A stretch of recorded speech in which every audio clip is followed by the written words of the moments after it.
I've been asked many times about coughing during a heart attack.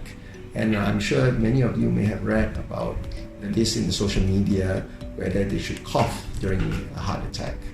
Now, there is actually no scientific evidence or scientific basis for the act of coughing during a heart attack. In fact, potentially a heart attack coughing may actually make a heart attack worse. What you really need to do is to get to the hospital so that we can unblock the arteries.